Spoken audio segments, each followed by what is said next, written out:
បនផ្កាប្រាក់សាមគ្គីវត្តរតនមនីសាគរហៅវត្តទឹកហូត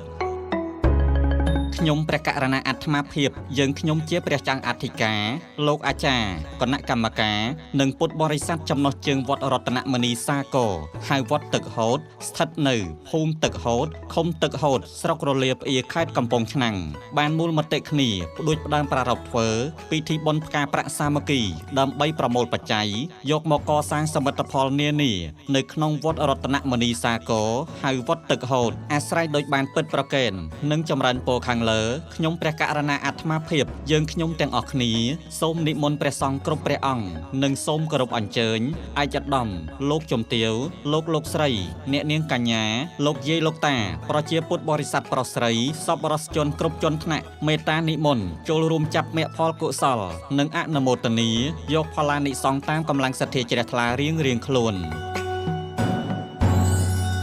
កម្មវិធីបុណ្យថ្ងៃអាទិត្យ3រោចខែចែកឆ្នាំម្សាញ់សព្វស័កពុទ្ធសករាជ2569ត្រូវនឹងថ្ងៃទី5ខែមេសាឆ្នាំ2026វេលាម៉ោង 6:30 នាទីព្រឹកប្រគេនជាគូដល់ព្រះសង្ឃវេលាម៉ោង 8 នាទីព្រឹករាប់បាតព្រះសង្ឃវេលាម៉ោង 9:30 នាទីព្រឹកនិមន្តព្រះសង្ឃចម្រើនព្រះបរិត្តវេលាម៉ោង 10:30 នាទីព្រឹកវេចង្ហាន់បិណ្ឌបាតប្រគេនដល់ព្រះសង្ឃនិងឆ្លងវេលាម៉ោង 12 ថ្ងៃត្រង់ដង្ហែអង្គផ្កាប្រាក់ជុំវិញព្រះវិហារ3ជុំប្រគេនដល់ព្រះសង្ឃបញ្ចប់កម្មវិធីបុណ្យបញ្ជាក់សូមញាតិញោមដែលមានសទ្ធាជ្រះថ្លាចូលរួមកម្មវិធីបុណ្យសូមនាំយកចង្ហាន់មួយស្រាក់និងផ្កាប្រាក់មួយដើមផងសម្រាប់សមិទ្ធផលដែលត្រូវកសាងនៅក្នុងវត្តរួមមានដងតុងធំធ្វើនៅមុខព្រះវិហារមួយដើមតម្លៃ$10,000ស៊ីម៉ង់អូតមួយការុងតម្លៃ$20,000រៀលដែកវីអ៊ីតាលីមួយដើមតម្លៃ$20,000រៀល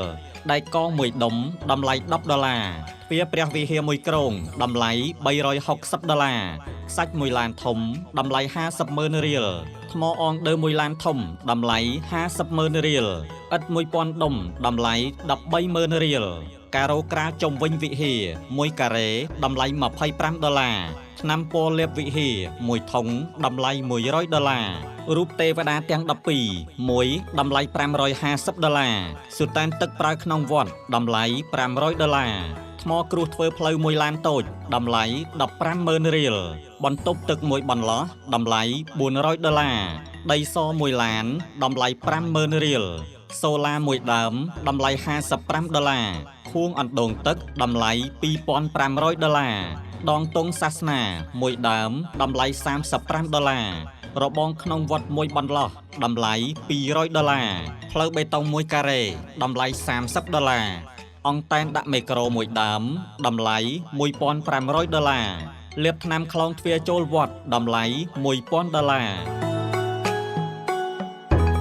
ព័ត៌មានបន្ថែមសូមទំនាក់ទំនងព្រះគ្រូចាស់អធិការ096 66 62 088 031 26 22 088 012 88 11 30ញាតិញោមមានសទ្ធាជ្រះថ្លាចង់ចូលរួមជាបច្ច័យតាមរយៈ KHQR របស់ខ្ញុំព្រះករណីអាត្មាភាពរំវីរៈសូមអរព្រះគុណនិងសូមអរគុណ